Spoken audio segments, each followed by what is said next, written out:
Pada suatu hari datanglah pasangan suami istri ke rumah sakit Panti Rapih, Yogyakarta. Suami istri tersebut ingin melakukan konsultasi terkait kehamilan kedua di usia kehamilan 24 minggu.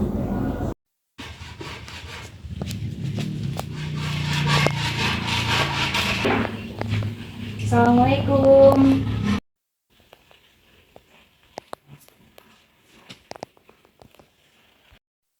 Selamat pagi Ibu, Bapak. Perkenalkan saya Cindy. Ada yang bisa saya bantu? Pagi Mbak, saya Ibu Indri dan suami yang kemarin sudah membuat janji dengan Ibu dan Tasya.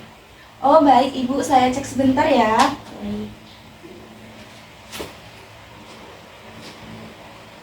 Oh iya, nama Ibu sudah ada di daftar untuk bertemu dengan Bidan Tasya ya Ibu ya. Baik Bapak dan juga Ibu, silakan untuk menunggu sebentar ya. Terima kasih, Mbak. Assalamualaikum. Waalaikumsalam, masuk.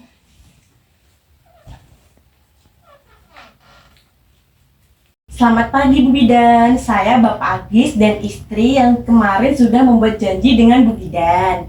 Oh iya Pak, bagaimana? Apakah ada yang bisa saya bantu Pak, Bu? Begini Bu Bidan, tujuan saya ke sini untuk konsultasi mengenai kehamilan anak kedua kami. Sekarang usia kandungan saya tuh sudah masuk 6 bulan. Sebelumnya di saat kehamilan trimester awal, saya sudah melakukan kunjungan ANC pertama di klinik dokter Pratama.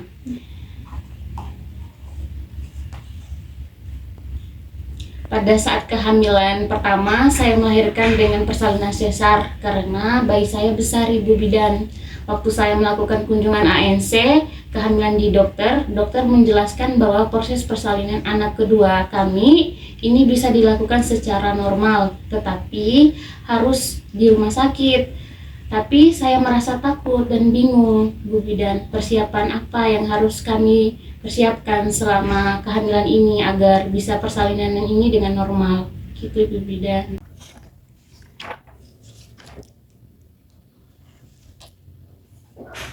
Sebelumnya saya ingin bertanya Ibu, jarak persalinan anak yang pertama dan anak yang kedua ini berapa tahun ya Bu? Dulu saya melahirkan anak pertama pada tahun 2019 itu antara anak pertama sama anak kedua saya itu 4 tahun Ibu.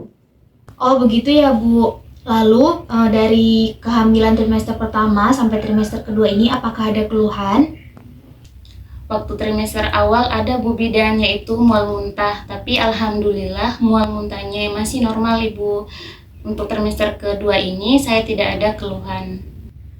Baik Ibu dan Bapak, sebelum kita masuk pada persoalan kasus Ibu, saya di sini akan menjelaskan terlebih dahulu terkait VBAC. Karena tadi Ibu mengatakan Ibu takut untuk melakukan persalinan secara normal, begitu nggih? Jadi VBAC ini adalah singkatan dari vaginal birth after cesar atau dikenal sebagai persalinan normal setelah sesar.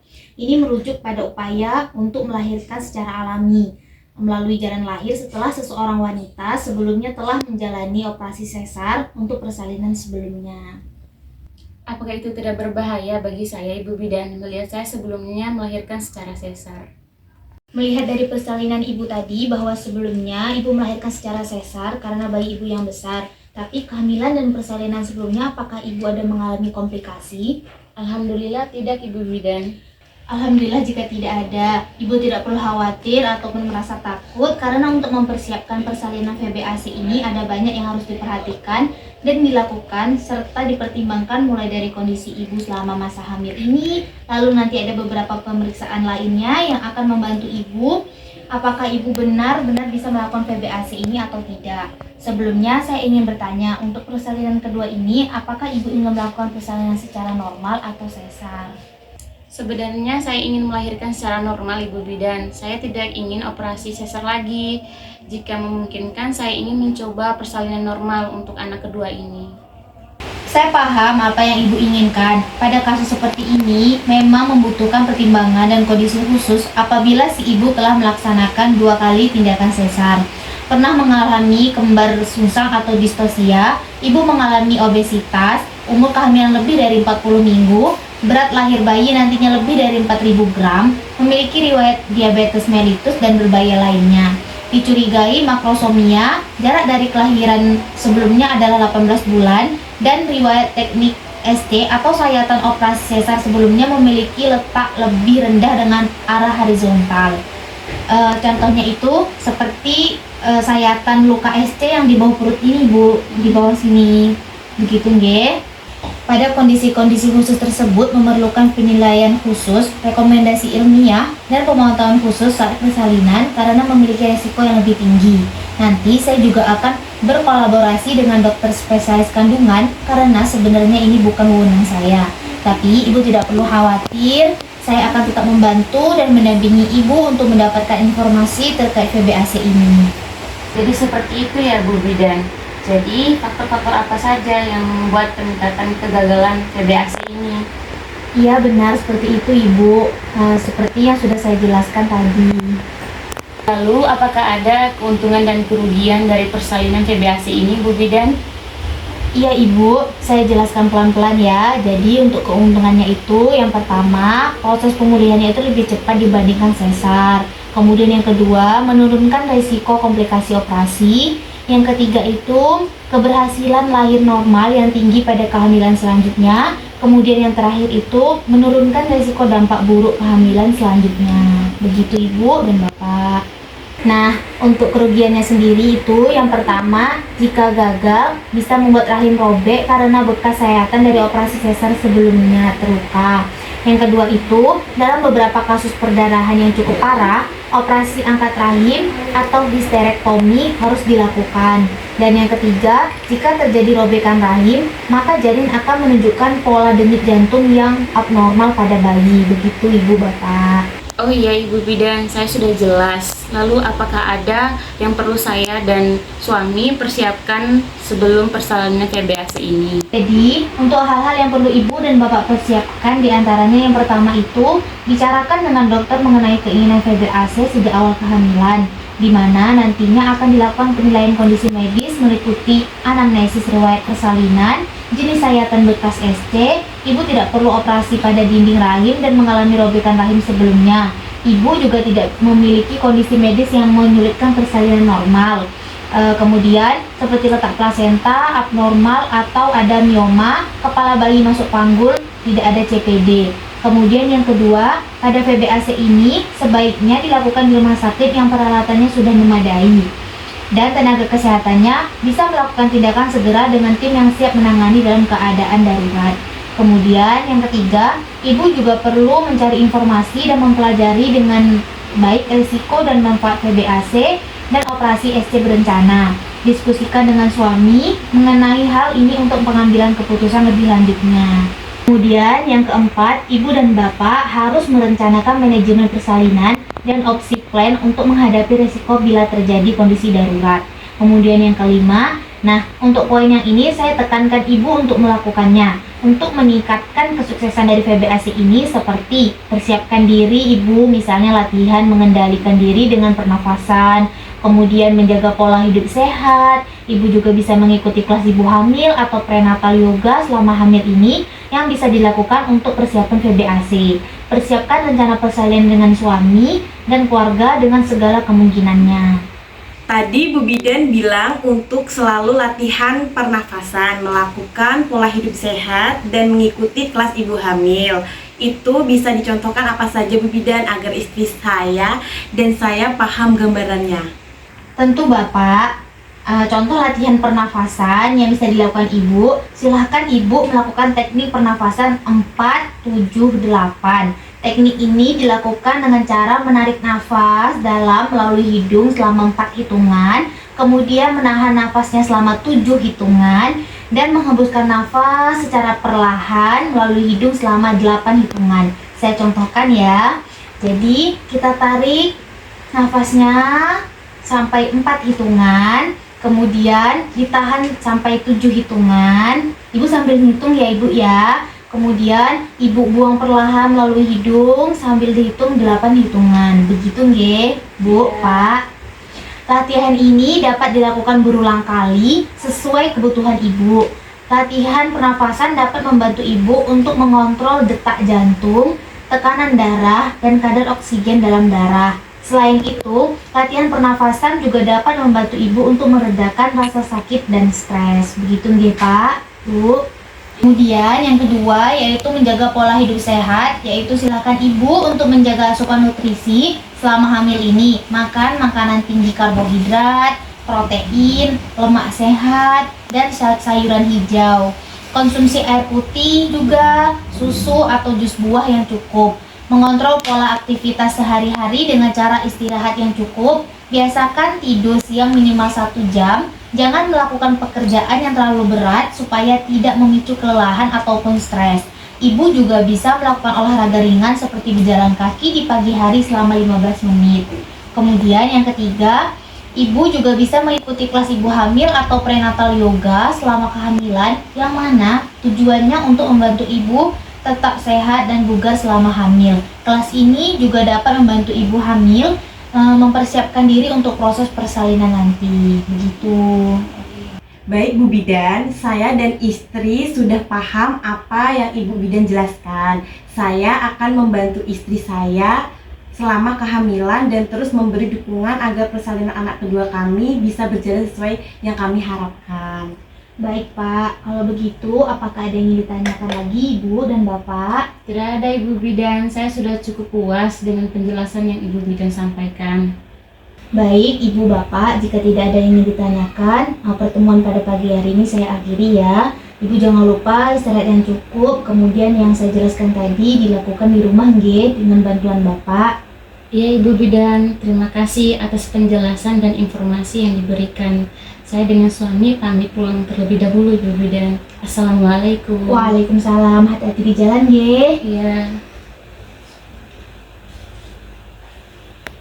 2 bulan kemudian, berkat dukungan dari suami, Ibu Indri mulai mengikuti apa saja yang dianjurkan oleh Bidan Tasya, seperti menjaga pola hidup sehat dan mengikuti kelas ibu hamil atau prenatal yoga.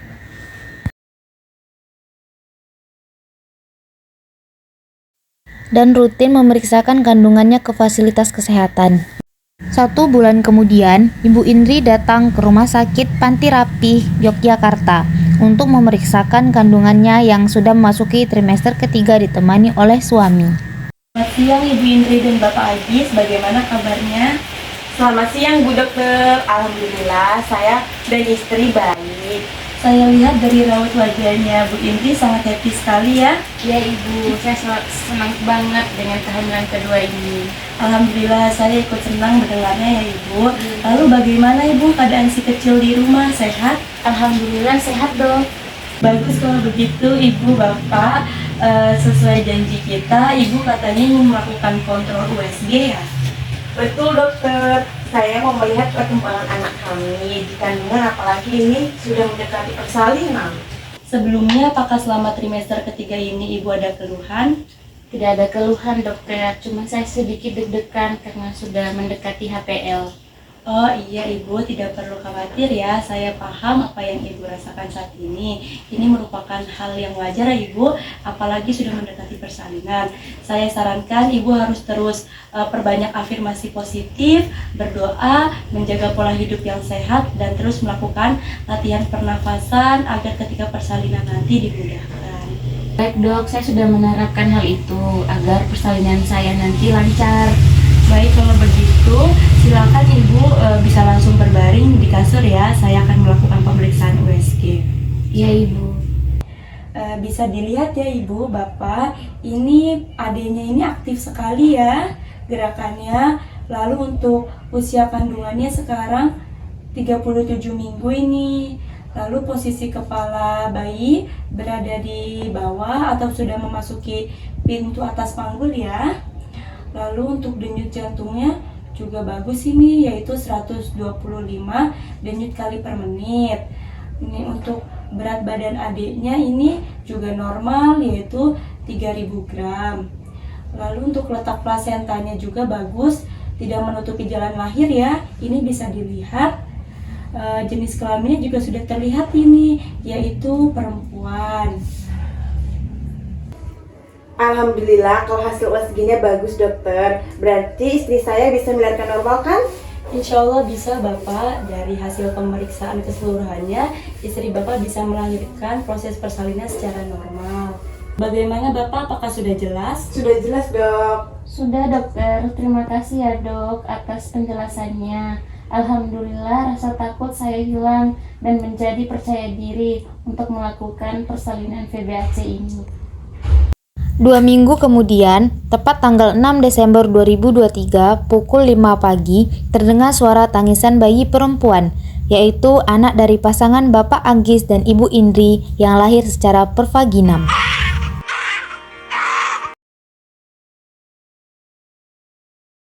Selamat sore Ibu Bapak, bagaimana Ibu sekarang keadaannya? Apakah ada keluhan? Dan bagaimana adik, apakah mau menyusu?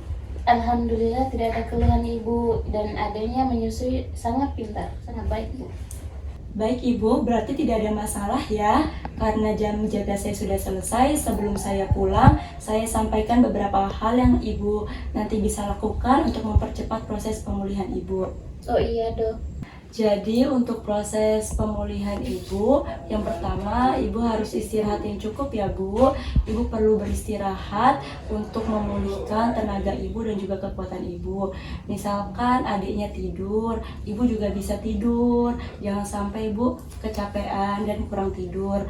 Lalu juga Ibu perlu menghindari aktivitas yang berat selama beberapa minggu setelah melahirkan. Lalu yang kedua, Ibu harus latihan fisik. Latihan fisik dapat membantu Ibu untuk mempercepat pemulihan setelah VBAC.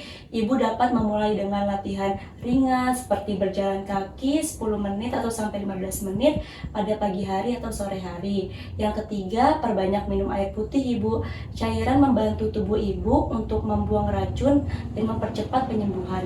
Saya sarankan Ibu untuk minum 8 sampai 10 air putih setiap hari. Lalu yang keempat, makan makanan bergizi. Makan makanan bergizi membantu tubuh Ibu untuk mendapatkan energi yang dibutuhkan untuk pemulihan. Silakan Ibu untuk mengonsumsi makanan yang kaya akan protein, vitamin, dan juga mineral.